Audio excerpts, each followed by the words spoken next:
Hello students, നമ്മൾ അടുത്തതായി discuss ചെയ്യാൻ പോകുന്ന ടോപ്പിക്കാണ് ന്യൂക്ലിയർ ട്രാൻസ്ഫർ ടെക്നോളജി.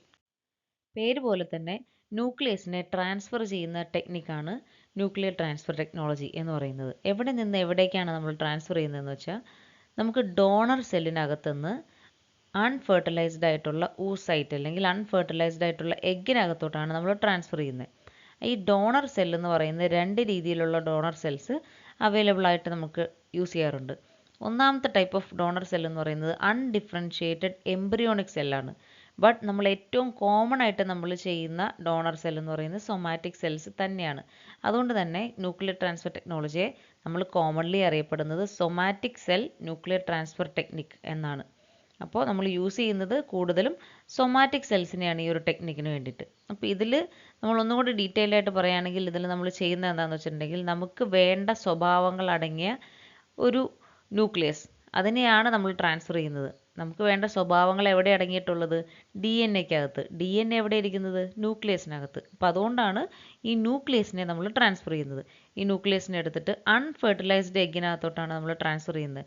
എന്തുകൊണ്ടാണെന്ന് വെച്ചിട്ടുണ്ടെങ്കിൽ, നമ്മൾ സ്റ്റഡീസ് എല്ലാം പ്രൂവ് ചെയ്യുന്നത് അൺഫെർട്ടിലൈസ്ഡ് എഗ്ഗാണ് നമ്മൾ യൂസ് ചെയ്യുന്നതെങ്കിൽ അക്സെപ്റ്റൻസ് കൂടും എന്നുള്ളതാണ്. അപ്പോൾ ഇതിനെയാണ് ന്യൂക്ലിയർ ട്രാൻസ്ഫർ ടെക്നോളജി എന്ന് പറയുന്നത്. സ്റ്റെപ്സ് അടുത്ത സ്ലൈഡ്സിൽ നമുക്ക് ഡിസ്കസ് ചെയ്യാം. ഇനി ഈ പറയുന്ന ടെക്നിക്ക് ഏറ്റവും അധികം നമ്മൾ ആപ്ലിക്കബിൾ ആയിട്ട് വരുന്നത് ലൈഫ് സ്റ്റോക്സിലാണ്. നമുക്ക് കാറ്റിൽസിന്, നിങ്ങളിത് ഏറ്റവും കൂടുതൽ കേട്ടിട്ടുള്ള ഒരു എക്സാമ്പിൾ എന്ന് പറയുന്നത് ഡോളി തന്നെയാണ്. ഡോളി ഒരു ഷീപ്പാണ്, നിങ്ങൾക്കറിയാവുന്ന കാര്യമുണ്ടല്ലോ. ഈ ഒരു ടെക്നിക്ക് നമ്മൾ സക്സസ്ഫുള്ളി യൂസ് ചെയ്ത് ക്രിയേറ്റ് ചെയ്ത ഒരു മാമ്മലാണ് ഡോളി. അപ്പോൾ അത്രയും ഇമ്പോർട്ടൻ്റ് ആയിട്ടുള്ളൊരു ടെക്നിക്കാണിത്.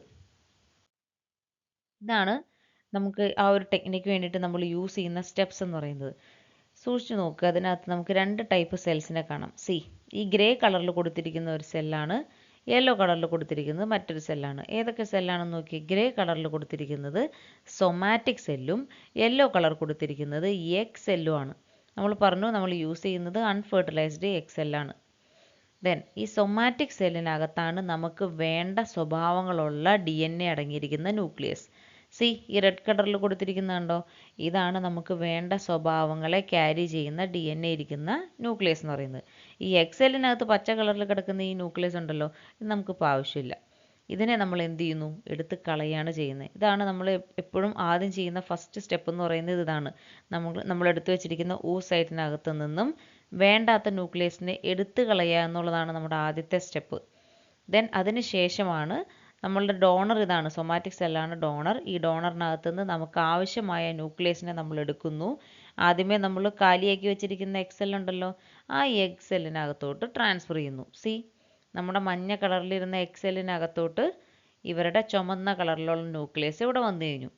ഈ ഒരു ട്രാൻസ്ഫർ എന്ന് പറയുന്നത് നമുക്ക് ബേസിക്കലി നമ്മൾ യൂസ് ചെയ്യുന്ന രണ്ട് മെയിൻ ടെക്നിക്സ് ആണ്. ഒന്നെങ്കിൽ ഇലക്ട്രിക് ഫ്യൂഷൻ നമുക്ക് ചെയ്യാം, അല്ലെങ്കിൽ മൈക്രോ ഇഞ്ചക്ഷൻ പോലുള്ള ടെക്നിക്ക് നമുക്ക് യൂസ് ചെയ്ത് ഈ ഒരു ട്രാൻസ്ഫർ നമുക്ക് നടത്താം. അപ്പോൾ ഈ രണ്ട് മെത്തേഡാണ് ഏറ്റവും കോമൺലി യൂസ് ചെയ്യുന്നത്. ഒന്ന് ഇലക്ട്രിക് ഫ്യൂഷൻ അല്ലെങ്കിൽ മൈക്രോ ഇഞ്ചക്ഷൻ. ഈ രണ്ട് മെത്തേഡ് യൂസ് ചെയ്താണ് ഈ ട്രാൻസ്ഫർ നമ്മൾ കോമൺ ആയിട്ട് നടത്തുന്നത്. ഇങ്ങനെ ഫസ്റ്റ് നമ്മൾ ട്രാൻസ്ഫർ ചെയ്ത് കഴിഞ്ഞിട്ടുണ്ടെങ്കിൽ ഫർദർ നമ്മൾ ചെയ്യുന്നത് ഇതിനെ ഇൻക്യുബേറ്റ് ചെയ്യുക. ഇൻക്യുബേറ്റ് ചെയ്തിട്ടുണ്ടെങ്കിൽ സക്സസ്ഫുള്ളി ട്രാൻസ്ഫേർഡ് ആണെങ്കിൽ എന്ത് ചെയ്യും? സ്വാഭാവികമായിട്ടും ഇത് മൾട്ടിപ്ലൈ ചെയ്യും. ഇങ്ങനെ മൾട്ടിപ്ലൈ ചെയ്യുന്ന ഈ പറയുന്ന എഗ് സെൽസിനെ നമ്മൾ എന്ത് ചെയ്യാം? രണ്ട് രീതിയിൽ കൾട്ടിവേറ്റ് ചെയ്യാം. ഒന്ന്, ഒരു സറഗേറ്റ് മദറിനകത്തോട്ട് കൊടുത്ത് ആ മദറിനകത്ത് വെച്ചിട്ട് കൾട്ടിവേറ്റ് ചെയ്യാം. രണ്ടാമത്തേത് ടിഷ്യൂ കൾച്ചർ ടെക്നിക്ക് യൂസ് ചെയ്ത് നമുക്ക് കൾട്ടിവേറ്റ് ചെയ്യാം.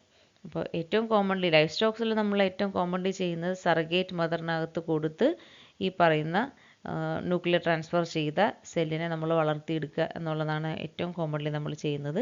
ഡോളിയെ നമ്മൾ ഡെവലപ്പ് ചെയ്തതും അങ്ങനെ തന്നെയാണ്. ടിഷ്യൂ കൾച്ചർ ടെക്നിക്കല്ല, സറഗസി യൂസ് ചെയ്തിട്ടാണ് ഡോളിയെ നമ്മൾ ക്രിയേറ്റ് ചെയ്തെടുത്തത്.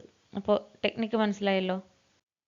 ഇപ്പോൾ നമ്മൾ പറഞ്ഞ സെയിം കാര്യങ്ങൾ തന്നെയാണ് ഈ 1, 2, 3 ഇട്ടിട്ട് ഈ സ്റ്റെപ്പ് വൈസ് നമ്മൾ കൊടുത്തിട്ടുള്ളൂ. നിങ്ങൾക്ക് എക്സാമിനെല്ലാം പോയിന്റ് ബൈ പോയിന്റ് ആയിട്ട് എഴുതാൻ നേരത്ത് ഈ പോയിന്റ്സ് നിങ്ങൾക്ക് യൂസ് ചെയ്യാം. ഇതിൻ്റെ നോട്ടബിൾ യൂസ്, നമുക്ക് ഏറ്റവും നോട്ടീസബിൾ ആയിട്ടുള്ളൊരു യൂസ് എന്ന് പറയുന്നത് ഓൾറെഡി നമ്മൾ പറഞ്ഞു ലൈഫ് സ്റ്റോക്കിലാണ്. മെയിനായിട്ട് ആനിമൽ ക്ലോണിങ്ങിന് വേണ്ടിയിട്ടാണ്. നമുക്ക് നമ്മുടെ കയ്യിൽ നല്ലൊരു ലൈഫ് സ്റ്റോക്ക് സാമ്പിൾ ഉണ്ട്, നല്ല ക്വാളിറ്റി ഉള്ള ഒരു കാറ്റിലുണ്ട് അല്ലെങ്കിൽ ഷീപ്പ് ഉണ്ട് എന്ന് വിചാരിക്കുക. ഇതിൻ്റെ കോപ്പിയെ നമുക്ക് ഉണ്ടാക്കിയെടുക്കണം. അപ്പോൾ അങ്ങനെ ഒരു സാഹചര്യത്തിൽ നമുക്ക് ഈ ക്ലോണിംഗ് ടെക്നിക്, ഈ ന്യൂക്ലിയർ ട്രാൻസ്ഫർ ടെക്നിക് എന്ന് പറയുന്നത് it's A type of cloning technique തന്നെയാണ്. ഈ ഒരു ക്ലോണിംഗ് ടെക്നിക്കിനെ നമുക്ക് യൂസ് ചെയ്യാം. ഇതിൽ ഏറ്റവും നല്ല എക്സാമ്പിൾ നമ്മൾ ആദ്യം മുതലേ പറഞ്ഞു, ഡോളി ദ ഷീപ്പാണ് ഏറ്റവും കോമൺ ആയിട്ട് നമ്മൾ എടുക്കുന്ന ഒരു എക്സാമ്പിൾ എന്ന് പറയുന്നത്. അപ്പോൾ ഇതിൻ്റെ ഏറ്റവും വലിയൊരു യൂസ് എന്ന് പറയുന്നത് ആനിമൽ ക്ലോണിംഗ് ആണ്. ലൈഫ് സ്റ്റോക്ക് മെയിൻ്റനൻസിന് വേണ്ടിയിട്ടാണ്. ക്വാളിറ്റി ഉള്ള ലൈഫ് സ്റ്റോക്സിനെ നമുക്ക് കീപ്പ് ചെയ്യാൻ വേണ്ടിയിട്ടാണ് നമ്മൾ ഏറ്റവും കോമൺ ആയിട്ട് നമ്മളിത് ഈ ഒരു ടെക്നിക്കിനെ യൂസ് ചെയ്യുന്നത്. ഇനി അതിൻ്റെ ലിമിറ്റേഷൻ നമ്മൾ പറയുകയാണെങ്കിൽ കുറച്ച് കൂടുതൽ ലിമിറ്റേഷൻസ് ആണ് ഇതിനുള്ളത്. ബട്ട് സ്റ്റിൽ നമുക്ക് ഈ ടെക്നിക്കിൻ്റെ ഗുണങ്ങൾ ആലോചിക്കുമ്പോൾ നമ്മൾ ഇപ്പോഴും ഈ ടെക്നിക്ക് ചെയ്യുന്നുണ്ട്. അപ്പോൾ ലിമിറ്റേഷൻ എന്തൊക്കെയാണെന്ന് നോക്കാം. ആദ്യത്തെ ലിമിറ്റേഷൻ എന്ന് പറയുന്നത് സക്സസ് റേറ്റ് കുറവാണ്. നമുക്ക് ഒത്തിരി ട്രയൽ നടത്തിയാലാണ് സക്സസ് ആവുള്ളൂ. ഇപ്പോൾ നമ്മൾ ഡോളി ഇത് ഷീപ്പിനെ ഡെവലപ്പ് ചെയ്യാൻ നേരത്ത് ഏകദേശം 277 എന്ന അപ്രോക്സിമേറ്റ് 277 ടൈംസ് ട്രൈ ചെയ്തതിന് ശേഷമാണ് ആ ഒരു എക്സ്പെരിമെൻറ്റ് സക്സസ് ആയെന്നാണ് പറയുന്നത്. അപ്പോൾ അത്രത്തോളം ട്രയൽ വേണ്ടി വരും. അത് ആദ്യത്തെ ഡ്രോബാക്ക് ആണ്. രണ്ടാമത്തേത് മാനുവൽ ആയ ഒരു പ്രൊസീജിയറാണ്. മാനുവൽ ആയ പ്രൊസീജിയർ ആയാൽ എന്താ പ്രശ്നം എന്ന് വെച്ചിട്ടുണ്ടെങ്കിൽ എറർ കൂടാനുള്ള ചാൻസ് ഉണ്ട്. തെറ്റുകൾ സംഭവിക്കാനുള്ള ചാൻസ് മനുഷ്യന്മാർ ചെയ്യുമ്പോൾ കൂടുതലാണെന്നാണ് ശാസ്ത്രം പറയുന്നത്. And it's true. മെഷീൻസിന് തെറ്റ് വരാനുള്ള ചാൻസ് വളരെ കുറവാണ്. മനുഷ്യരാകുമ്പോൾ കൂടുതൽ തെറ്റുകൾ വരും. അപ്പോൾ അതാണ് മാനുവൽ എന്ന് പറഞ്ഞ് എടുത്ത് ഒരു ലിമിറ്റേഷനായിട്ട് പറയുന്നത്. എറർ വരാനുള്ള ചാൻസ് കൂടുതലാണ്. ദെൻ അടുത്ത ഒരു ഡ്രോബാക്ക് എന്ന് പറയുന്നത്, നമ്മൾ ട്രാൻസ്ഫർ ചെയ്തില്ലേ, ആ ട്രാൻസ്ഫർ ചെയ്ത ന്യൂക്ലിയസിൻ്റെ ഏതെങ്കിലും കുറച്ച് ഭാഗങ്ങൾ അല്ലെങ്കിൽ അതിനകത്തുള്ള കുറച്ച് DNA പോർഷൻസ് അവിടെ ബാക്കി കിടക്കാനുള്ളൊരു സാധ്യതയുണ്ട്. നമ്മൾ കംപ്ലീറ്റ് ആയിട്ട് ട്രാൻസ്ഫർ ചെയ്യാൻ പറ്റാതിരിക്കുന്ന ഒരു സാഹചര്യമുണ്ട്. മറ്റൊരു ഡ്രോബാക്ക് നമ്മൾ നോക്കുകയാണെങ്കിൽ, നമ്മൾ ആ എഗ്ഗിനകത്തു നിന്നുള്ള ന്യൂക്ലിയസ് എടുത്ത് കളഞ്ഞിട്ടല്ലേ ഡോണറിൻ്റെ എഗ്ഗിനിടുന്നത്. അങ്ങനെ ഇടുന്ന സമയത്ത് ഈ എഗ്ഗിനകത്തു നിന്ന് നമ്മൾ എടുത്ത് കളഞ്ഞ ന്യൂക്ലിയസ് മുഴുവനായിട്ട് പോവാതിരിക്കുന്ന സാഹചര്യം. അപ്പോൾ രണ്ടും വ്യക്തമായിട്ട് മനസ്സിലാക്കുക. ഒന്ന്, ഡോണറിനകത്തുനിന്ന് നമ്മൾ പറിച്ചെടുക്കുമ്പോൾ മുഴുവനായിട്ട് വരാതിരിക്കുന്ന സാഹചര്യം. മറ്റൊന്ന്, നമ്മുടെ ട്രാൻസ്ഫർ ചെയ്യുന്ന എഗ്ഗ് ഉണ്ടല്ലോ, ഈ എഗ്ഗിനകത്ത് നിന്ന് നമ്മൾ എടുത്ത് കളഞ്ഞില്ലേ, ആ കളഞ്ഞപ്പോൾ മുഴുവനായിട്ട് പോവാതിരിക്കുന്ന ആ ഒരു സാഹചര്യം. ഈ രണ്ട് സാഹചര്യം എന്ന് പറയുന്നത് ലിമിറ്റേഷനാണ്. ഇത് രണ്ട് സാഹചര്യത്തിലും നമ്മൾ ചെയ്യുന്ന എക്സ്പെരിമെൻറ്റ് കംപ്ലീറ്റ് ആയിട്ട് തെറ്റിപ്പോകാനുള്ള ചാൻസ് ഉണ്ട്. ദെൻ ലാസ്റ്റ് ഒരു പോയിന്റ് എന്ന് പറയുന്നത്, നമ്മൾ ക്ലോണിംഗ് ആണ് ഇതിൽ ചെയ്യുന്നത്. നമുക്ക് എന്താ വേണ്ടത്? നമ്മൾ ഉദ്ദേശിക്കുന്ന ആനിമലിൻ്റെ അല്ലെങ്കിൽ നമ്മൾ ഉദ്ദേശിക്കുന്ന സാമ്പിളിൻ്റെ ക്ലോണാണ് നമുക്ക് വേണ്ടത്. എക്സാക്ട് കോപ്പിയാണ് വേണ്ടത്. But most of the time exact copy കിട്ടാറില്ല. നമുക്ക് സംവാട്ട് സെയിം എന്ന് പറഞ്ഞ പോലെ ഏകദേശം ക്ലോസ് ആയിട്ടുള്ള ക്ലോണിനെയാണ് നമുക്ക് കിട്ടാറുള്ളൂ. ഇത്രയാണ് ഡ്രോബാക്സ് വരുന്നത്. ഇത്രയും ഡ്രോബാക്സ് ഉണ്ടെങ്കിലും ഞാൻ വീണ്ടും പറയുന്നു, still we use nuclear transfer technique.